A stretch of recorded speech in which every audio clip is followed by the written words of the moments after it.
My name is Jeremy Gage, and welcome to the Draw Your Dice podcast. This is an educational show involving all things tabletop role-playing industry. Listen alongside me as we hear from creators, entrepreneurs, and supporters about their personal best practices, principles, and philosophies. I encourage anyone from the budding game designer to a seasoned publisher and everyone in between to sit down with us and enjoy today's episode. Hello, everyone. Thank you for coming to the Draw Your Dice podcast. My name is Jeremy Gage, as you heard in the intro, but as always, the show is never about me. It is who I have brought to you today, and who I have brought to you today is a set of amazing game designers that will be talking about their game, Embrace a Swamp Creature, 2nd edition. We'll talk about how we got there. I would like to welcome the greater collective, The Dice, and today's system member present, Finley. Welcome to the show, Finley. Hey, hello, yes, I'm Finley. My pronouns are she and he, and I am a system member in The Dice, where we just collectively tend to use they pronouns. Do you want me to say a bit more about that? Yeah, you know what? In addition to that introduction, would you just if this is, this is my first time engaging with this identity type, and so I would love, if you're open to it, to present what, plurality is and how the audience members can engage with that in a positive manner. Yeah, absolutely. So the best way I think of describing plurality that I have found, or that I tend to use, is like a multiple self-aware entities. I guess because I see entities in a lot of things, and then I always pause on it and be like, that sounds weird, but I get that it is being used to... plural tends to be used as a quite broad term encompassing a lot of different experience. So that makes sense there.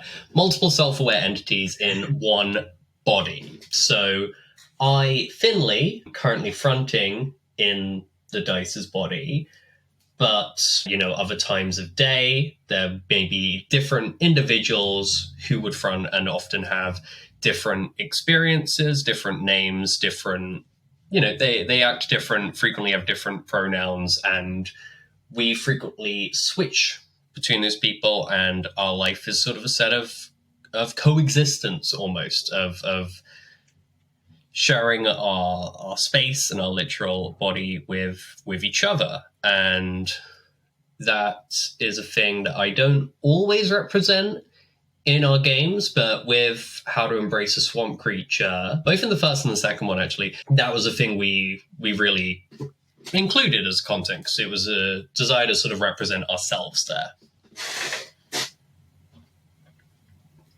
Thank you. Thank you for sharing that and being vulnerable here today. So additionally, just because this is an RPG podcast, either speaking for yourself, Finley, or for the greater collective of The Dice, what has been sort of your RPG lineage? How did you get involved in, or any of you get involved in playing, or how did any of you start designing? You know what I mean? So I was thinking recently, that I plausibly might imagine my RPG.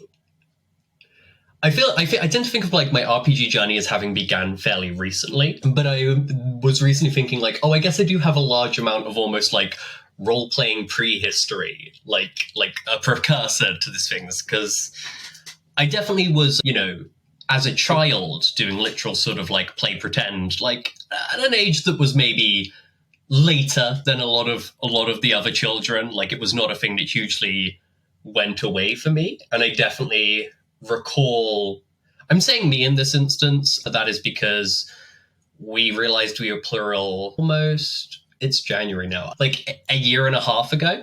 So we don't necessarily remember who was around when we were, definitely children, but even, close years before that. So I'm saying but that's more of out of confusion rather than me explicitly identifying that person who was a child as Finley. But I remember also as a kid, as well as, at a very extensive amount of playing pretend, even to a later age, we spent a lot of time on 2 message boards where we were doing... Are you familiar with the phrase EFED?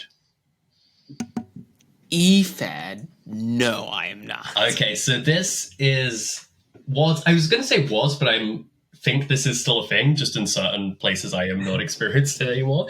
It's short for E-Federation. It was wrestling fans who would roleplay as wrestlers, either of their own creation or wrestlers who already existed, and people would run an E-Fed where they were booking each other against it. Like, whatever the structures of gaming there, I don't entirely know. I think often there may have been like an arbiter who was, I think the way it tended to work is you would have your character, you'd write out a script that was a promo, and then often someone would decide who won that, and they'd write up a match. But I did that a lot, I remember, and I'm like, oh yeah, that's definitely role-playing. Like, that's definitely role-playing games even, just like very unrelated to what I do now. And I did a similar thing with Power Rangers role-playing on a message board, which I remember that message board got nuked like 3 times. The games we were in always had to restart because someone wasn't paying like whatever the subscription fee is. But I think of that as like my prehistory for role-playing, and I tend to think of my start with role-playing games being much more recent. And I guess that goes back to, it would have been around 2017,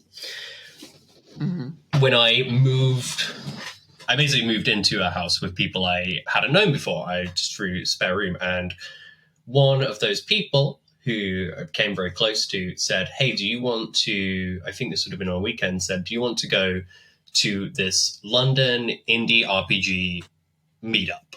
And at this point, I have no real idea what RPGs are. I had a sense that like tabletop RPGs were a thing. I knew that was distinct from like computer game RPGs.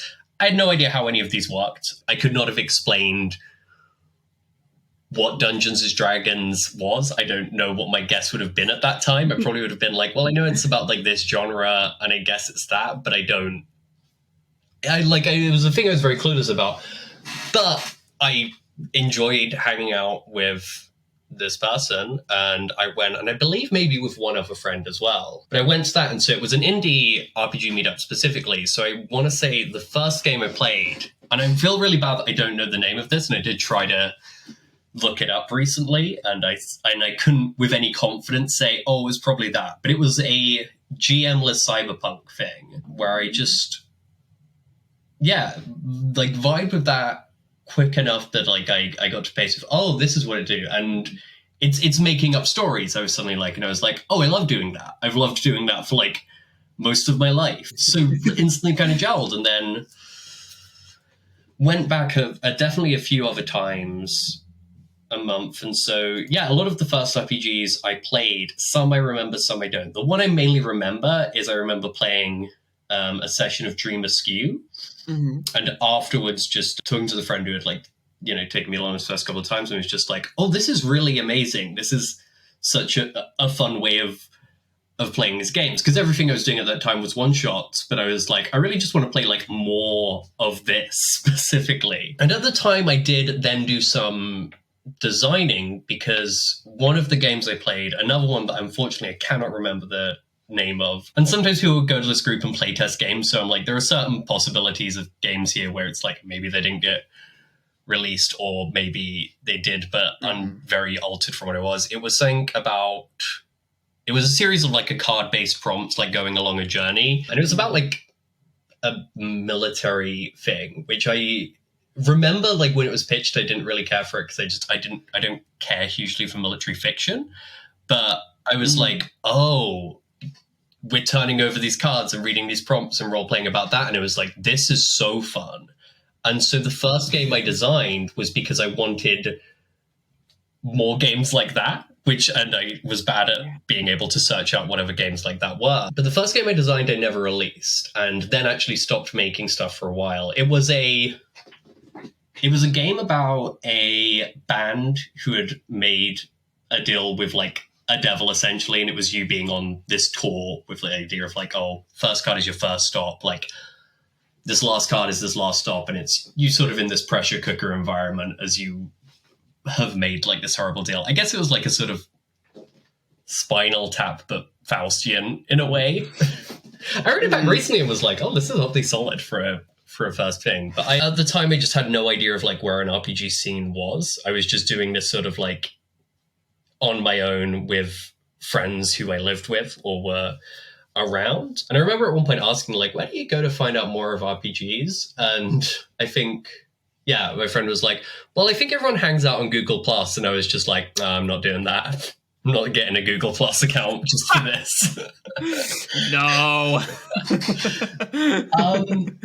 And then it just drifted from my attention for quite a few years. And at that time, that was us all having done that under an assumed singular individual, which is Kayla, who is a separate person in the system and does have some credits on games. But I sort of then slipped off of this stuff because I started doing stand-up comedy and I started training to wrestle. And the wrestling training I usually went to was the same day the London Indie Meet was on. And I had just sort of prioritized a different thing. So I guess fell away from that for a couple of years of at least like doing and designing. I played games in that time, but it was always games that were pitched to me by my housemate partner who I lived with and still live with actually. But it was so I did like multiple sort of Monster Hearts sessions and really enjoyed that. And playing Monster Hearts and having also enjoyed Dream Askew at this one time at the Indie Meet meant I'd looked into other like Avery Alder games. And so when I was recovering from a surgery, I ran like a few games of Ribbon Drive, the sort of like playlist making road trip game. But I was not someone who was paying attention to games that were coming out. It's like I might pay attention to other games made by people who have made a game I have played because someone showed it to me. The year before, actually even the months before the pandemic, I did a Blades in the Dark campaign and was really enjoying that. But I think what brought me back to design was probably the Itch for Racial Justice bundle, which I bought just on the basis of like, partly it was, wanting to, I was like, oh, this is a good cause. I should put some money to this, even though I don't really play much RPGs or computer games. I'll still do that. And while looking through RPGs that were on there, because I wanted to read more, I discovered Sleepaway. And Sleepaway was the first game I became aware of it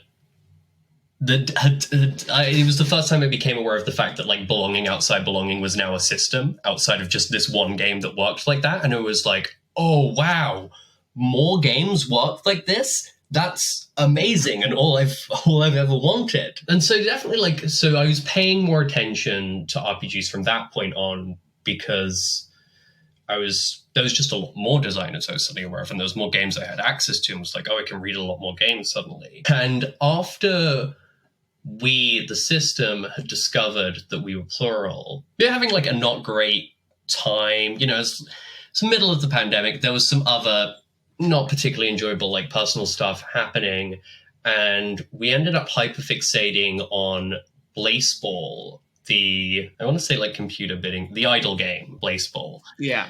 And we had got involved in Discord community for the Crabs team. And around, I want to say Christmas 2020, they were running a game jam just as a sort of, anything, because the Blaseball was on hiatus, but lots of people still wanted to hang out in that sense.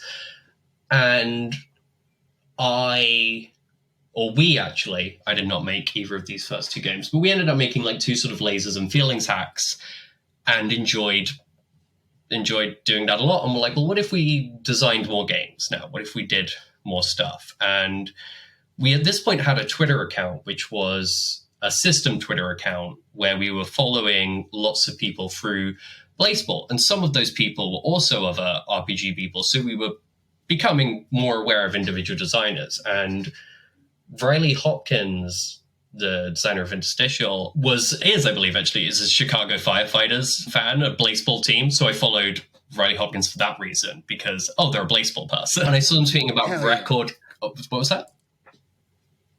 I was agreeing. Hell yeah, great. And so I saw about Record Collection 2K21, and that idea, it seemed really enjoyable to me.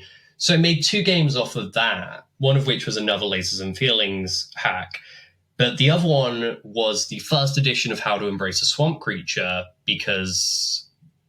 which gradually within it, I feel, is where I discovered like what I wanted to be doing with game design. In the sense of like doing the first edition of How to Embrace a Swamp Creature is I was like, oh, I've done something that I really like, that feels good in a way beyond just like, this is fun. I feel like, oh, I've basically I feel, sorry, I'm really stumbling on what's that. I'll just pause and try and formulate my thoughts a bit. You're good.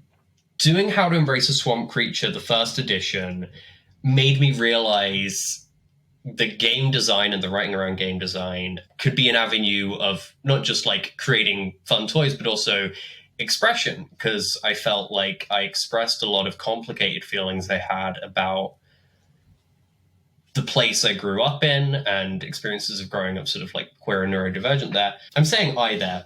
That Swamp Creature version 1 was also a group effort as well as that. We did different pieces there. But we realized at that point, oh, game design can be really cool expression. And I guess we kind of just became hooked on that. And so we're joining more game jams. And the way we ended up in a lot of the like Discord communities and people we now know through that was mainly through game jams and then following people through other people. Like, just as a comparison of how I first became aware of this podcast, which I am a big fan of this podcast, is because while looking for game jams, just because I was like, I need a sense of direction, but I want to write more games, I saw the Carter game jam. That seemed interesting. It's card-based and moving around, so it was like the first thing I made. And I joined that game jam, and I followed Kat at Catlingun from Peach Garden Games. I followed her on Twitter, and then a while later, she at some point tweeted about the Lumen Jam, and I thought, oh, this seems cool. I'll try and make something for this. And so followed Spencer and joined Spencer's Discord. You know, paying attention to what Spencer was doing is how I first became aware of Keegan and X.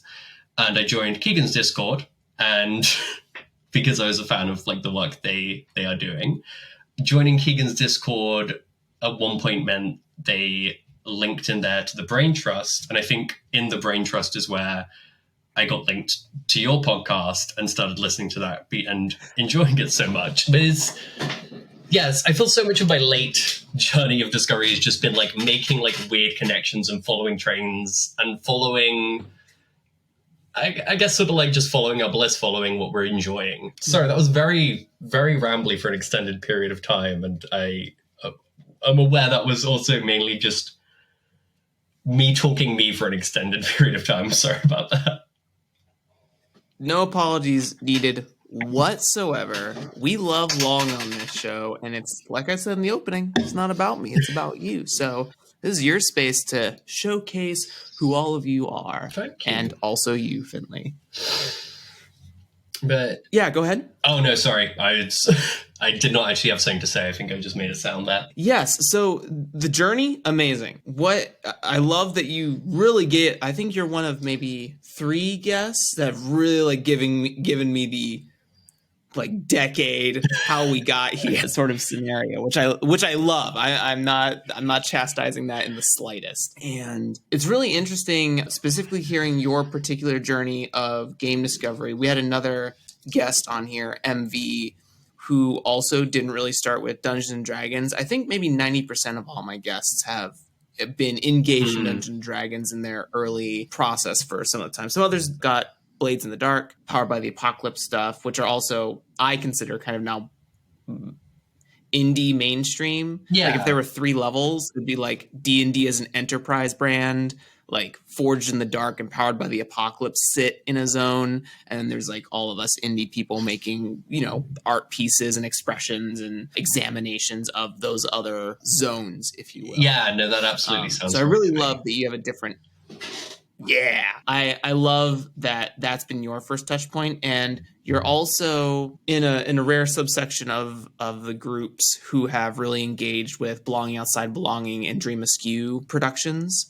And Sleepaway was actually my first Belonging Outside Belonging game. I played it actually with MV, and that was like when I first got into the Brain Trust. And I had never played a game that looked at experience. I'm like a trad fantasy adventure. I don't want to say junkie. I want to say like, I don't even want to say enthusiast, but I do like them. And the game I'm designing is one, but I wouldn't call myself, that's the only thing I do. But I'd never engaged that's with your background a game that was so... Yeah, I'd never been engaged in a game that was about like personal expression. It was always about like class sets and like the setting expression and stuff like that, right? But I'd never been engaged with a game that like looked at who I am.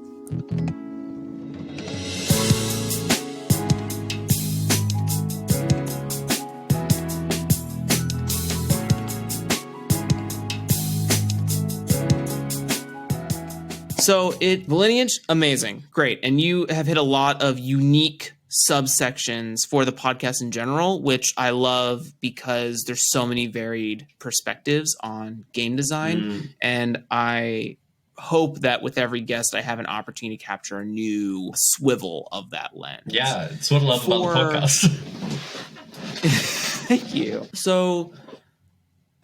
like I said, the first Belonging Outside Belonging game I ever got engaged with was Sleepaway, and then I had an interview with Riley Rethel for Galactic 2E, which I note is inspiration for How to Embrace a Swamp Creature, or TEASC as it's commonly known, right? As you hit it with acronym. Yeah, I tend to always just shorten it to Swamp Creature in conversation. I think all throughout development I kept calling it Swamp Creature 2E, and then in the actual release I cut the 2E off. Heard. Cool. Swamp Creature it is. Yeah, that made me. But I love the inspiration here, and we'll definitely get into some of the things that I think are really useful for the Belonging Outside Belonging system at large that you and Riley have captured here. But the first thing I sort of want to engage with is how... why did all of you sort of start the process of making Swamp Creature 1E? Like, what was sort of like the generative seed for that?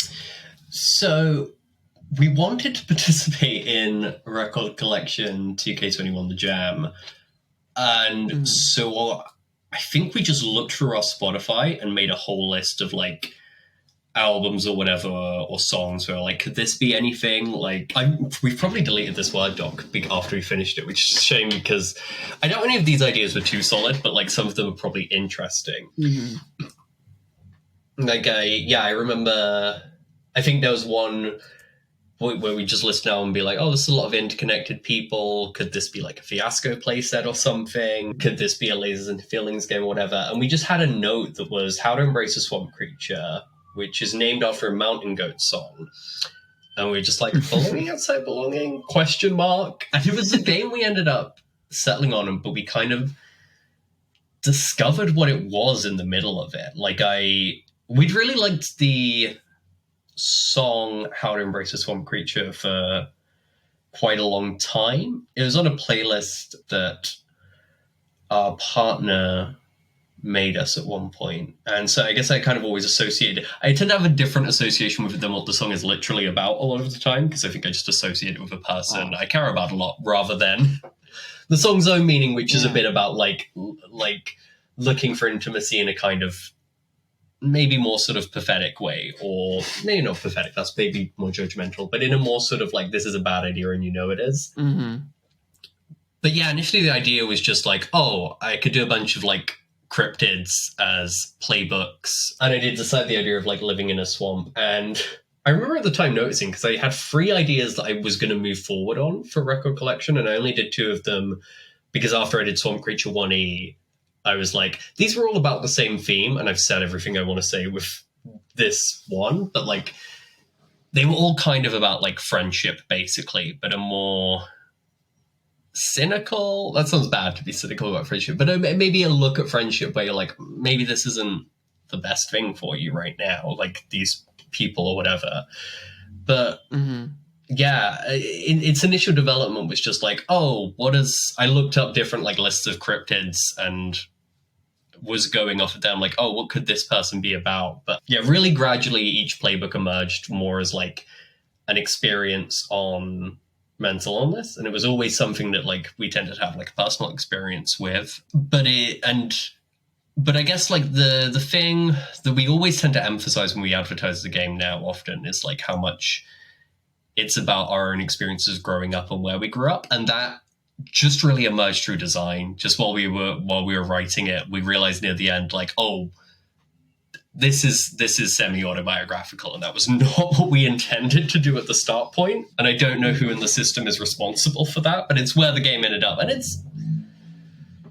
it's for the best, I think. Like, I think when I like described the game, or I think when I was working on the second edition, I posted a bit to someone going, how does this read? And they said it reads as intimately painful, and I was like, oh yeah, that's what this is trying to do.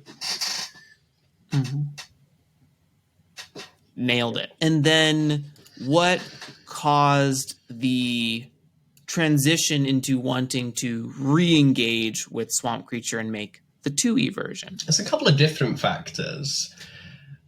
So Swamp Creature, I was about to say it was the last game we did. Swamp Creature 1E was made in a Word document, which our first 5 games all were. The very last one we made in a Word document was Plural Witchcraft Highland Rampage, which is a hack of Kazumi Shin's Invincible Sword Princess. That was the last one we made, and then we got a copy of Affinity Pro, which was not Affinity Pro. We got a copy of Affinity Publisher because Speak the Sky ran a publisher bundle for people who didn't have I remember that. Yes, access to, didn't have really the funds to get Affinity, and this was at a point where, my money situation was just, like, not very good, but I was, like, and I was struggling up against Word a bit. So I got Affinity at that point, and I started doing, I guess, like, bolder and more fun stuff with layout and design, and every now and then I was thinking, oh, should I go back and make some of these older games look prettier? Like, that was initially all the idea was. It was just, maybe make these games look prettier. But what pushed us towards...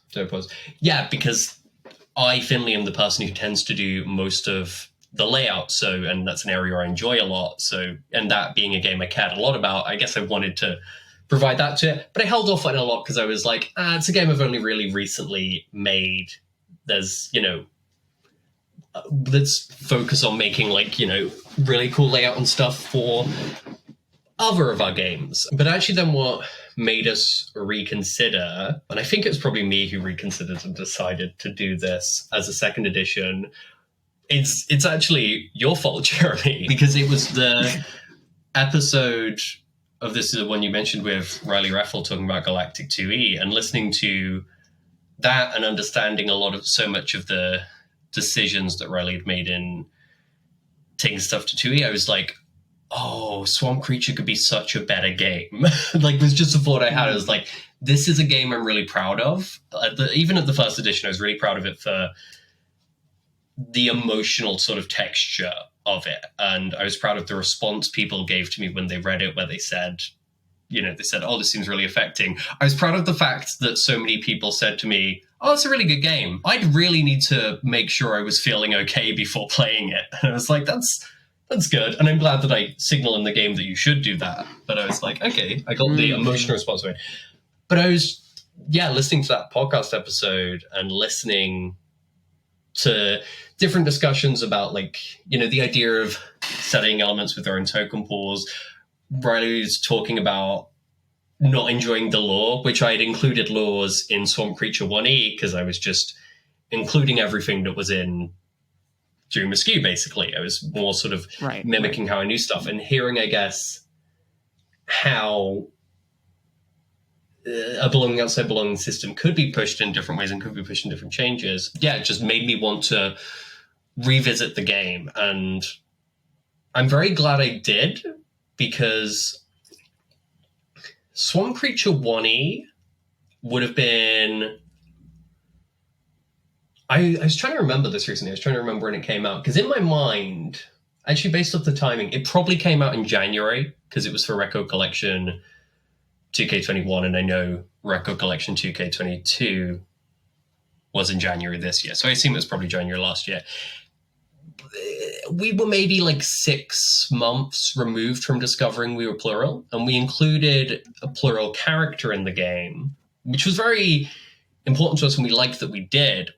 But when I went back to read the first edition to think about like how worth is doing this, I had this reaction of this Plural character is very shallow. As a playbook, I was like, this is a quite sort of like shallow thing, and it felt like less playable compared to the others, and it didn't feel like it was necessarily the most fun, and it was just a sort of engagement with something that was very new to us.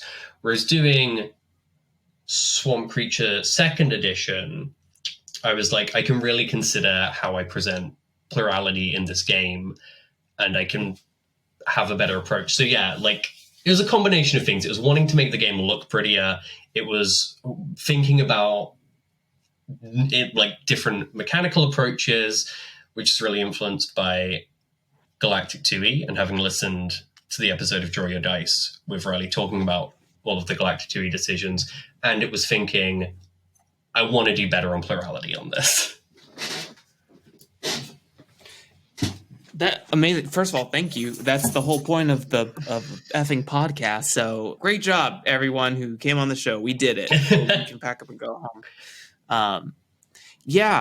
I've only played, so like I mentioned earlier, Sleepaway was the only game of Belonging Outside Belonging that I've played to date, and I've played it 2 times, I believe, if I can remember correctly. And one of the in that episode with Riley, for anyone who may have not listened to the episode, one of the things that I and her commented on is, if you're not familiar with Belonging Outside Belonging, there's 3 sets of moves per playbook. There are strong moves, weak moves, and I can't remember what the middle move is called in Sleepaway. I think it might just be, I think it's just regular or standard, yeah, regular moves or something like that. But they don't really do anything. So strong moves use up a token, weak moves give you a token because they make you vulnerable. They like sort of push to offer up your agency to another player or to the setting. And strong moves allow you to take agency into the setting or to another player. And what I really enjoyed about Galactic 2E, and what you've also translated here in Swamp Creature 2E, is that lateral moves allow you to share tokens with each other. So like do a token trading situation, which is much more like gameplay engaging, first off, and does something for the game. I don't remember specifically what we mentioned about the lures. I know that Riley didn't love them. And I think you've done a bang up job, for lack of a more nuanced term, in terms of getting the moves feeling really engaged. And one of the things that really stuck out for me when I was reading over Swamp Creature 2E, specifically speaking to the wanting to deepen the playbooks and the forces of play that you have in here, which are sort of like the translation of location / pillars from the respective mentioned Sleepaway and Galactic 2E, that they're so, I feel like those are not only whole person experience, but also moments in any sort of person's life. Like I felt like the witch at one point in my life, right? I felt like the ogre or is it the ogre or the orc? Excuse me. It's ogre, yeah. Because when I said setting a game in a swamp, everyone was like, "Are you going to be able to play Shrek?" So that was my response to this. I have felt the ogre at a point in my life. I have felt the lizard folk at a point in my life. And so all of you have captured a essence of prose and expression that helps someone play, right? Helps someone do the mental model of Swamp Creature 2E and engage in a Belonging Outside Belonging game. And I really just big claps for that. And also, I know that you mentioned that, what is the game? J-Dragon, just did it, Wander Home. The pick lists here are extensive and very good. Like, there's a lot to choose here. Yeah, that was one in the at the time of designing How to Embrace a Swamp Creature 1E, I had not read Wander Home. I'm not sure if Wander Home was available to read at that point, but there's probably more previews of stuff of it. I read Wander Home, posted it, and I'd say like Galactic 2E influences a lot of the mechanical approach to stuff, but definitely the approach to playbooks really borrowed a lot from the playbook, like reading the playbooks in Wander Home, and an approach of like a pick list where items are recontextualized by what you pick from them was definitely influenced by just finding Wander Home so beautiful. I just want to say thank you for what you were just saying about the game. It's really heartening to hear that a lot of what we were intending came through.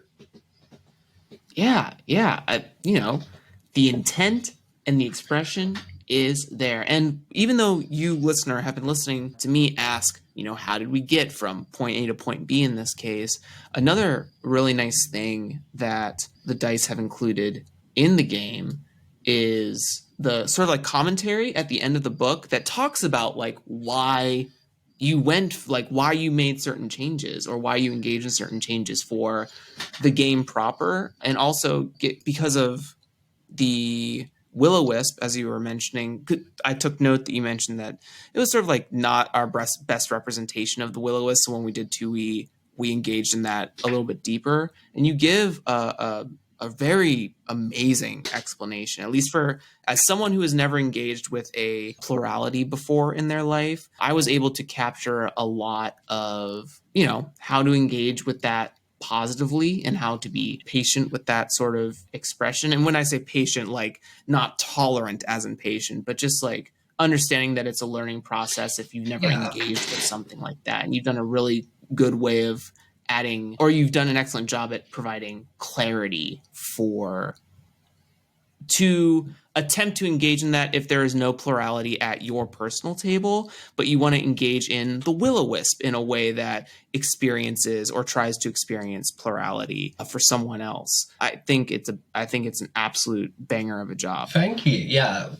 The Will-O-Wisp definitely in 2E, we really felt like we wanted to not... I felt like Will-O-Wisp in 1E, you would probably only play if you were plural, because there's not much structure or guidance to like help you along there. But at the same time, if you're plural, you probably found the Will-O-Wisp fun to read and like, oh yeah, that's really cool as a fantasy take there. Maybe I'm bigging myself up more than I should think for the 1E, where I openly don't necessarily care for that playbook, but you'd maybe enjoy reading it, but you'd also probably think this is a bit too shallow to represent my experience. So with 2E, I wanted the Will-O-Wisp to be a deeper character, or a deeper, possibility of a character, thinking in terms of what a playbook is. And I wanted to make it so, it was what you're saying, that you'd feel empowered to try and explore that experience, even if there wasn't stuff at the table. And I know maybe for some systems, they would prefer that people who don't have experience of plurality don't do that. But for me, I was like, no, I think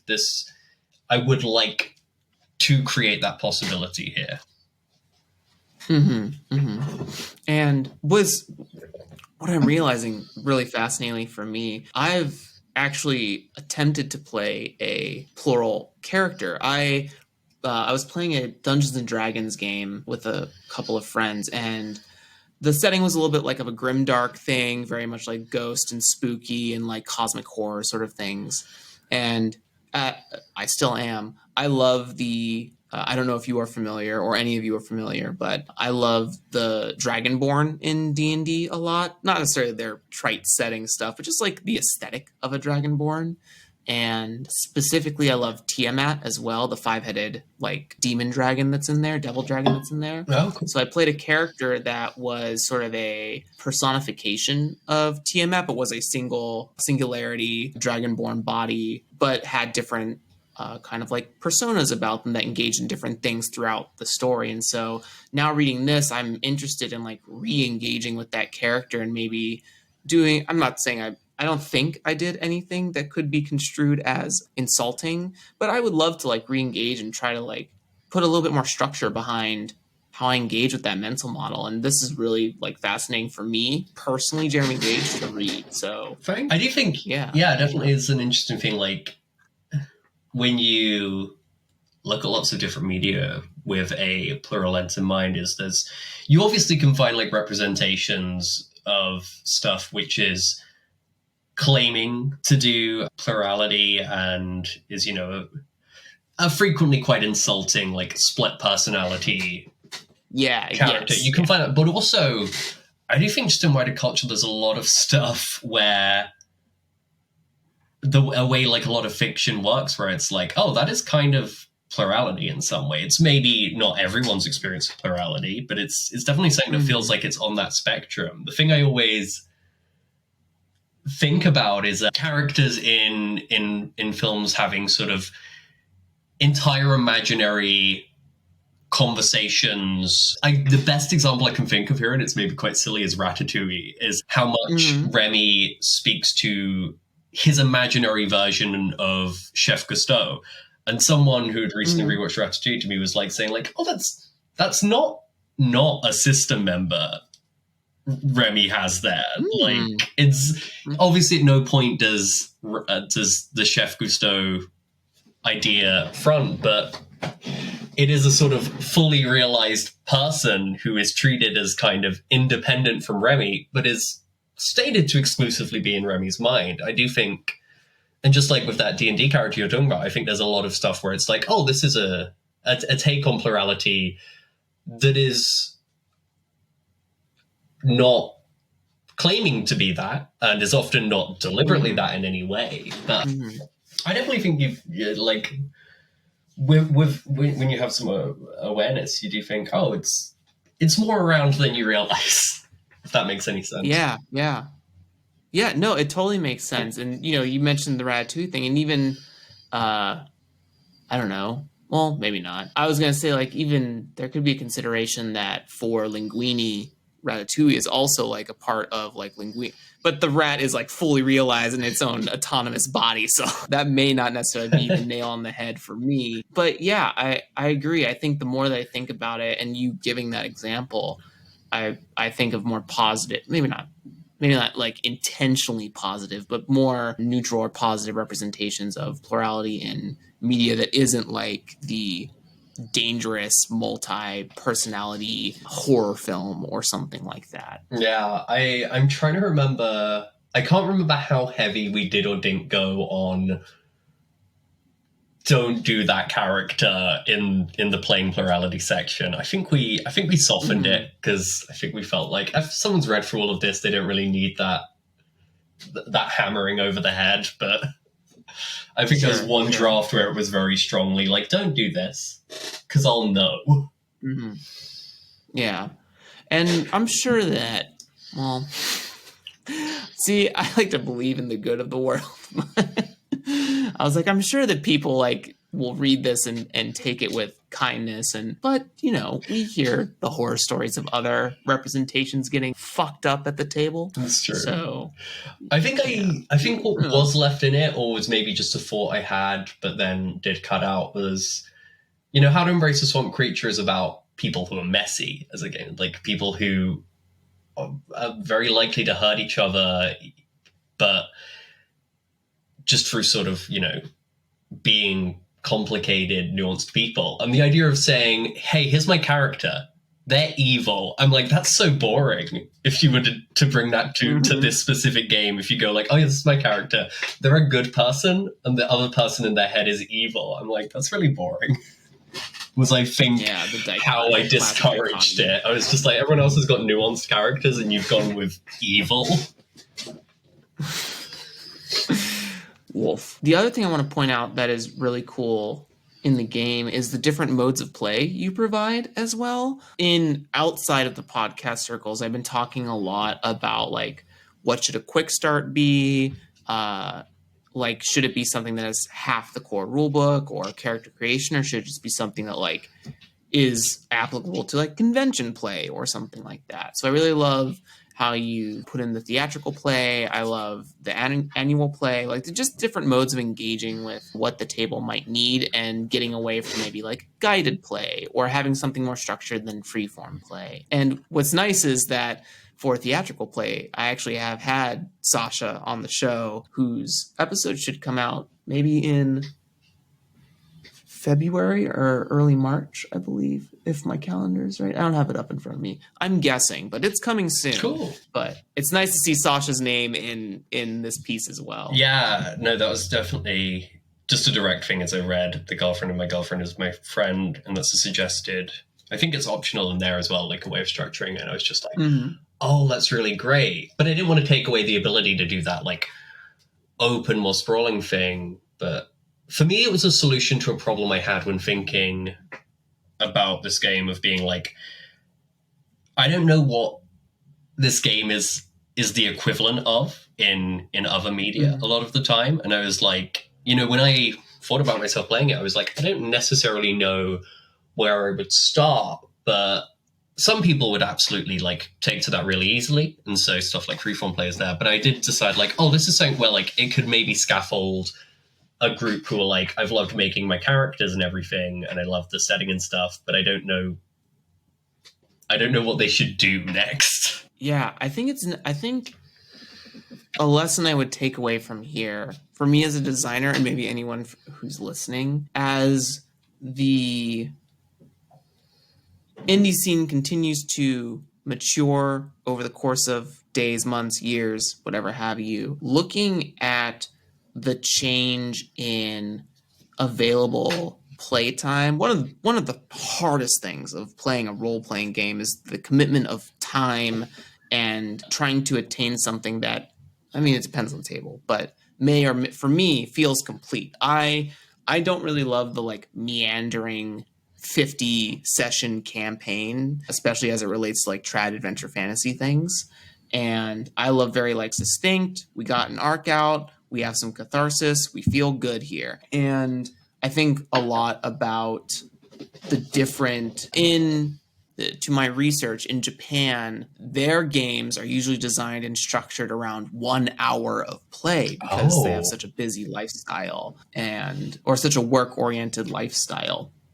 And I found that really fascinating that they still like, it is a sort of read in between the lines thing for me that they still want to engage with role-playing games, but they have had to design it as a response to design it in such a way that they can have a catharsis in an hour and feel like they like did a thing. And I respect that. And I think it's something where my mentality also goes like, most of my sessions never last longer than 2.5 hours because then like my mental energy is starting to wane. It's starting to hit 10 o'clock. Yeah. Bedtime's approaching. Like I can't go beyond that. Anyone that's doing like the 6-hour all weekend session and like fully engaging with play, you're a superhuman in my This just made me think of an interesting question, what you're saying. I assume for the past couple of years, a lot of your role-playing has been online, right?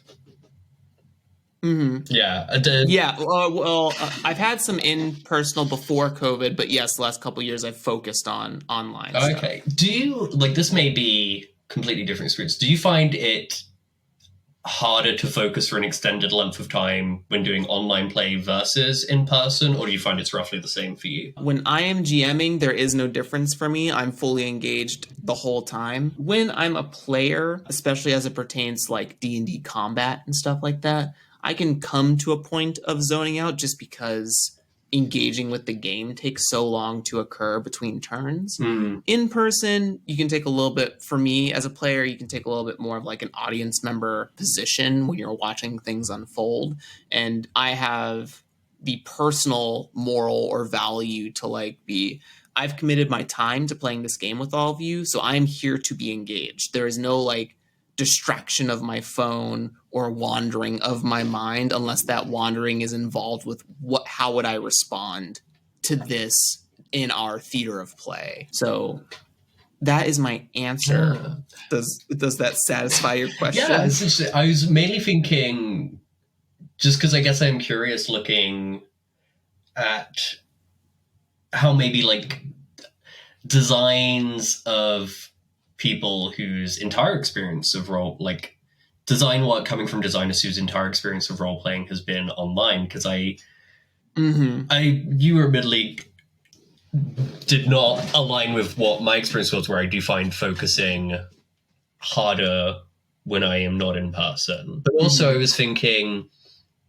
this maybe is also very dependent to where you live, but like, definitely for me, when I was doing in-person stuff, I'd often feel a pressure to do longer sessions just on account of making my travel time worth it. I was like, oh, if I've spent, like 40 minutes or whatever getting into this place where I'm meeting up and playing Monster Hearts, we probably wouldn't go for just an hour, because then it's like, oh man, I'm traveling for longer than I'm playing the game. But obviously with online, that's not at all a concern, because if I've, made a schedule with someone, it's like, oh yeah, we've both got on at this time, and then we're done after. I don't necessarily have a theory here, but I guess I am curious if attitudes to timings and space, and also I guess, differences of what players are doing and turn-based stuff when it's not their turn. I'm curious if that changes with a lot of people having spent the last, 2 years only being able to access online only play. I had a conversation with Randy Lubin, and we talked about his specific like game design process and how he iterates on game design. And he looks at doing playtests as quickly as possible, but what he's specifically looking for are, what are the highs and lows of play? What are those ebbs and flows? And how can we maintain the high and the engagement of a game as often as possible and reduce the laxness of not engaging with the game? And this is different than saying like pacing. This is under criticism that like in D&D is a perfect example in terms of combat. If you have a group of 5 to 7 players, any one person's turn can take from 5 to 10 minutes over 5 people's turns. That adds up, and then it comes to your turn, and you have not engaged with the game for potentially at a minimum like 15 to 20 minutes. Yes. So in a play group of that size, like that's a low. That's like, I'm not engaging. I'm not playing right now. I'm watching other people play the game, and that can create those moments of like disengagement, because you're like, I kind of want to do something more valuable with my time right now, like, because this isn't like necessarily fun for me. And I totally respect that. And that's what can be like the general case, especially as it pertains to online, because then you're at your desk, you have so many things to fidget with, look at, someone's taking their turns, like, oh, I'll wait until my turn, so I'll go check my Twitter real quick because I'm curious about that message I sent, or an email or whatever. Yes. Like do double duty on my time. And like not always in a like just aloof way, but like sometimes you're just thinking about maximization too. It's like, it's not your turn, I can do this while we're waiting. I'll type up this thing, and then it comes to your turn. It's like, oh, what am I doing? Like, what's the game state now? No, totally. I think it was Jay Dragon in a Medium article Jay did about I think the article was called Playground Fury, and it's a lot of different sort of fragments, interesting perspectives on game design. And I think there's a taxonomy of terms Jay includes at the end for like different kind of mechanics, and one of them is fiddle toys, something that's not necessarily going to have an impact on play, but is sort of there to be fiddled with. And I think I did see some conversations on Twitter about sort of like mini games or something where it is something that someone can do while other turns are happening that keeps them engaged in the world of the game, which is definitely like an interesting thing in terms of making games more accessible for a lot of people. Obviously, something like what you're saying, 15, 20 minutes where you're not playing. Definitely for some people, that's going to be like so much harder to stay in a game just with those things going on. So yeah, I guess though you're talking about like Randy's talking about maximizing stuff, I feel like this fiddle toy approach Jay Dragon was talking about is another way to kind of address this same thing for just making certain play styles as open to as many people as possible. Yeah. Yeah. And also looking at the digital environment, right? I think COVID showcased like how lacking the like, VTT environment. This is speaking specifically for Dungeons and Dragons, but there could be also conversations about like internet access and stability and stuff like that and the pricing of internet, right? Like when it's an in-person situation, you're only paying for the game and potentially travel in some cases. But when you add online to the situation, well, now your games get a tiny bit more expensive because your internet is a part of that. Any digital software or tools that you need to purchase or subscribe to mean something as well at that point now, and they're tied into that hobby. So, and also the sort of maybe not necessarily outdatedness, although I have not a love for Roll20 because its JavaScript is not amazing. But the ness of certain VTT tools and people trying to make new ones to combat the lack of accessibility for the older models or the more expensive models, and trying to create something that's open source or accessible to different budget levels or something to that effect. And so I think COVID and people who have like strictly online styles of play that go beyond play by post or forum play needs the tools need some updating, and we're finding that, and people are trying to do things. It's just going to take some time, and it's still not always going to be perfectly accessible or usable because of financial reasons or access reasons because of where someone lives or anything like that. Yeah, it's you see a big. I think it can be interesting, obviously, how a game that is in person, say really zero prep and very little setup, could suddenly be putting so much more burden on someone facilitating online because they need to, to use a simple example, like it is much simpler to just have a deck of playing cards and do what you need with them versus, setting up a specific playingcards.io if the game you're playing uses, some funkier approaches to stuff.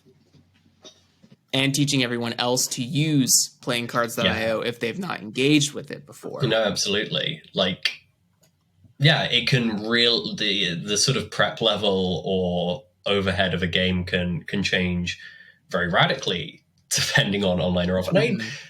I am curious. I don't necessarily know, but I assume maybe there are some where it's the opposite, where if we are doing this offline, we need to own a huge amount of dice, which we don't have access to, versus some people being able to go, we're playing this online, so I'm just going to use the Google dice roller, and that will serve all of my needs. I seem there probably are some places where certain things become more accessible if you were imagining them played online only. Or accessible is maybe the wrong word, because obviously, like you're saying, internet access, not a reliable thing at all.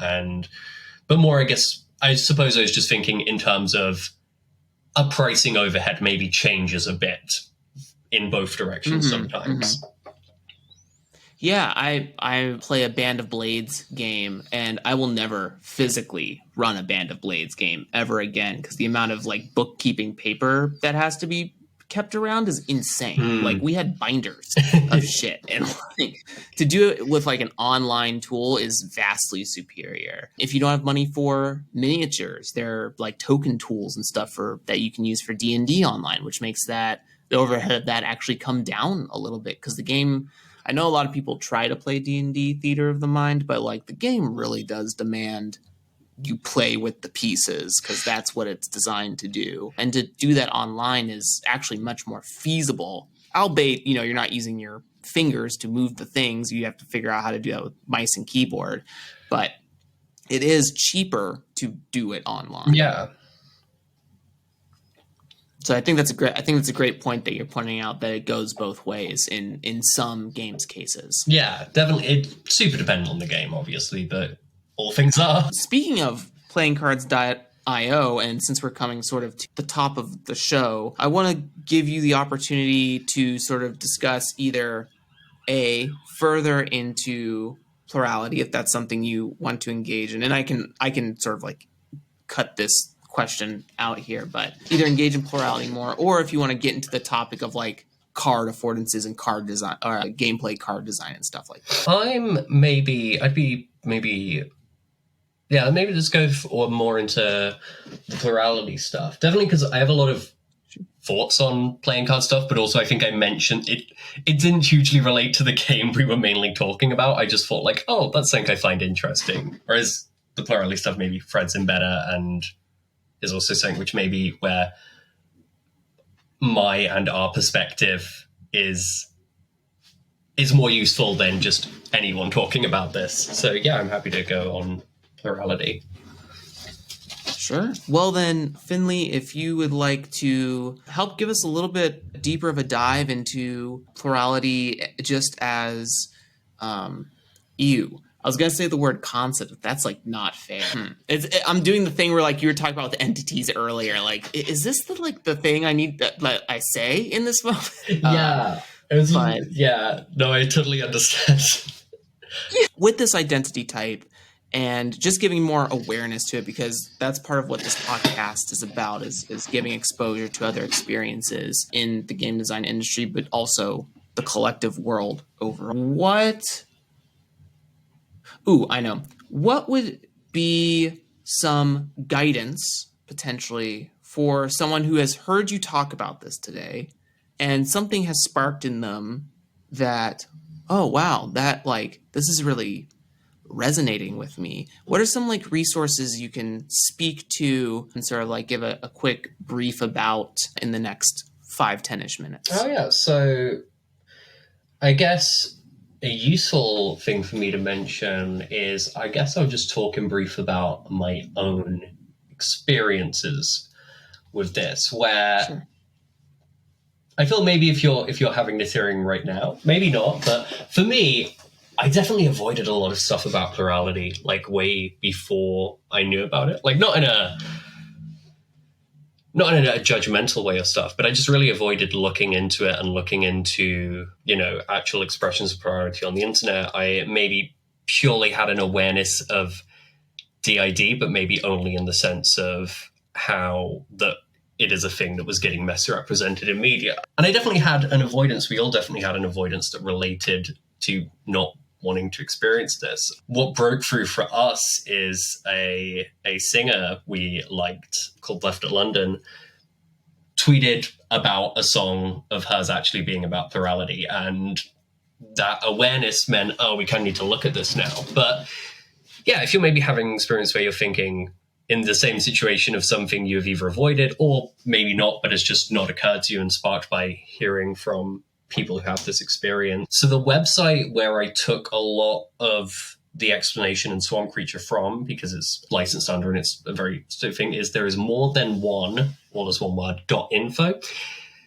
And that can give a sort of straightforward overview. That's also useful if, you're definitely like, I'm definitely not plural, but I'll look more into this just so I can be supportive, whatever. It's a good website. Mm-hmm. I then spent a lot of time looking at YouTube videos by systems, and the two systems I looked at a lot was a system called the Ring system and a system called the Alexandrite system, who both do some nice sort of like educational stuff and is maybe useful for getting a sense of what is out there, sense of people's individual experience and sense of community. I would also say, and this maybe is not a thing that everyone would agree with, but I feel it's maybe useful advice, is if you are thinking, oh, maybe this is me, just try it out then. Like, see how that feels to just say out loud, I'm plural, and I think maybe another system member is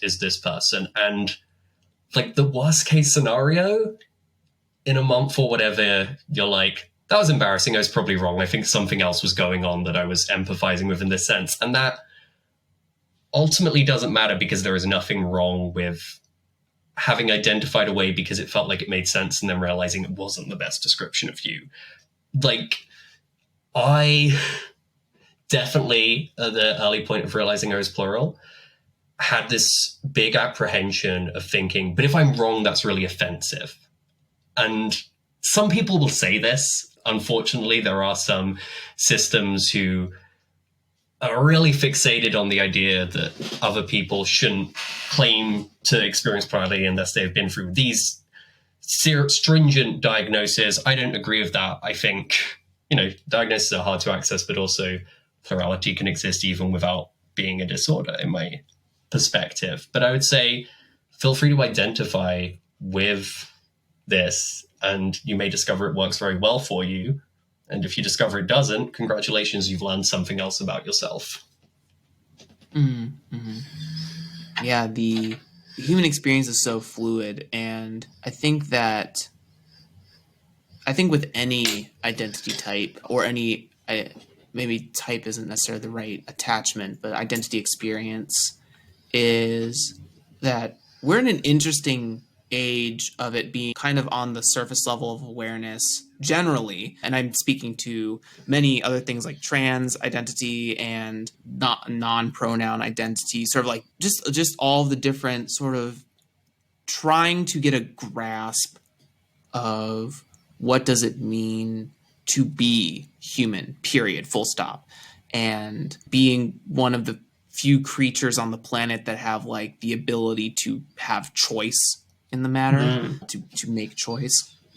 And think that I am in the camp alongside with you that it should be acceptable to attempt to discover something about yourself. I think is like the sentence. Yeah. Like, to discover something about yourself. It doesn't matter if that is plurality, or if that is transition, or if that is different sexualities or anything of that nature, because to prevent someone to say that you shouldn't even attempt this unless someone else dignifies that for you, that's not really you discovering something about yourself. That's someone else kind of like almost shaping you in a way. Yeah. I feel like, and it's that what is the word for that? It's the sugar pill. It's like a placebo effect. Sort of, yeah, a sort of placebo effect where, like, if they say this thing, like, oh, you have all these ADHD qualities, you must have ADHD. Well, that's how that person is then going to, like, they're going to take that data and interpret it and then make a decision of like, oh, maybe they're right. And then you start to engage in being that, and that may then form into a truth about yourself, but that could also be and a forced shaping of someone's identity, which I think is more harmful than for someone to just sort of like stumble into it by their own choosing. I definitely think, like, if you are insisting that people can't identify a way unless they are told by someone else, I think all you really accomplish is probably a lot of harm. And this applies so much to, like, trans communities, less so nowadays, but I definitely feel at the time I first came out as trans, there was a lot of very weird online discourse of people attacking others as people who were faking being trans. And I think it's like, same with plurality, is like, if you are so obsessed with trying to gatekeep this experience that you're going out there and accusing other people of faking, like even if you were right, what does this actually accomplish? Like, even if you're right and you have caught one person who was cynically pretending to be trans or pretending to be plural, like, you've definitely still hurt a bunch of other people whose experience was very real to them. And like that trade-off does not seem worth it. The worst case scenario you get from trusting people is that people, find what is right for them and don't identify with the terms that aren't right for them. That doesn't really seem like a bad worst case scenario to me. Yeah. And as always, listeners, with a grain of salt, this is not like a permissions-based show. Like, anything we discuss that is at a larger human concept, you can make your own decisions about the information that we're talking about here today. And I hold all power to walk back something that someone further educates me on. But today with Finley and the rest of the dice here and talking about like what does it mean to cancel someone's ability to make self-discovery, I think I sit in the court of like just let them stumble around, let them figure out who they are, because that's the most powerful thing about being human, is that we get to choose. And so we need to have exploration as a part of choice. Otherwise, we run into boxes or status quos or traditional ways of thinking. I think that it's important that people get to be children of the world in that sense. Yeah, and I'd like to emphasize the listeners, like mainly what I'm talking about with plurality. You know, I'm mainly talking about my experience and the experience of other people in my system. And, you know, sometimes I may be passing on experiences of other systems I know, but I'd usually make that very clear. Like, my experience doesn't have to be every other person's experience. There's, you know, there is room for lots of different things. And if my experience is different to yours, please don't take that as a dismissal of your experience. It's just a difference that exists. Yeah. Beautiful. I think we did it. I think we did the thing. We did the podcast. I think we covered all the bases. Thank you so much, Finley, for being here to talk to us today, and to the rest of the dice system for listening and hanging out if any of them were present for this as well. And would you just give one quick outro again of, you know, who you are, who you all are, how people can get in touch with you if they want to learn more about anything about you or your experiences or your games? All of the links that Finley here is about to provide will be down in the show notes for your access listeners. Yeah, so my name is Finley. I am a member of the Plural system, the Dice. We are RPG designers who, the current description we're using is we make indie games with heart and bite. And you can find us, you can find a basically like link tree for all of our stuff if you just go to the dice.uk, where that includes our itch store, which is it's the dice.itch.io. We do also have some books available print on demand through the Lulu bookstore. How to Embrace a Swamp Creature is one of those. We have our Patreon, which is just Games by the Dice, where we're going to basically just post games sort of a week early when we finish them. It's mainly just going to be an advanced system, but also other stuff may be discovered as we go there. We have our own Discord and a mailing list that we have yet to use, but you can find all of these links sort of through the best hub is thedice.uk. Cool. Thank you everyone for hanging out with us today. I hope you learned a lot, because I know I certainly did. And we all will catch you next time.